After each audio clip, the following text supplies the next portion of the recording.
Delma დღემ ნათლად დააჩვენა ხელისუფლებას და მთელ საქართველოს მგონი რომ ვერანაირი რეპრესიები ვერ გააჩერებს პროტესტს. აქ მერაბი საუბრობდა და მე აღნიშნავ რომ იმ ადამიანებს ვინც მომიტინგეებს მანქანით ეჯახებოდნენ და ამხელა ყამა მოუღეს და მოკლით ემუქრებოდნენ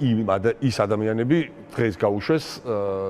სიტყვიერი გაფრთხილებით. და ამ დროს მათედევიძეს 5-4 წელიწად ნახევარი მისცეს. აი ეს სამართლიანობა მოგვიტანა ბიძინა ივანიშვილმა, სამწუხაროდ რეჟიმი სულ უფრო ვერაგი ხდება და კიდევ უფრო ვერაგი გახდება.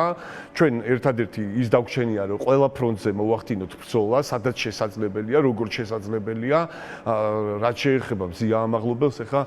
რა ვიცი მე ესეთი გაუგონარი სისასტიკე არ მინახია მე გააკეთებული მაქვს რამოდენიმე თემა მაგ საკითხზე და მოძიებული მაქვს სოფლიოში არ არსებობს აი ნორმალურ ქვეყანაში არც ერთი ესე ვთქვათ კანო ახლოსაც კი არ არის იმ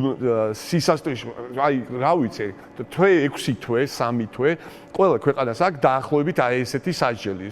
ზოგან პირობითია და ქალს უშვებენ ამდენი წლით ეხა ყველამ კარგად ვიცით ხო 2022 წელს პუტინმა მზია ამაღლობელის გამოცემები ნეტგაზეთი და ბათუმელები აკრძალა რუსეთში და ესე ვთქვათ საბჭოთა პროპაგანდის იმაში შეიყვანა და რაღაც ზუსტად დაემთხვა იმ მონაკვეთს რომ ამის შემდეგ მოხდა მზია ამაღლობელის ესე ვთქვათ განეიტრალება სამწუხაროდ იმ ვითარებიდან სადაც ჩვენ ყველა ვებრძოდით 2012 წელს იმ რეჟიმს რაც იყო და რა ვერაგობაც იყო ყველ იმის მაგივრად რომ რა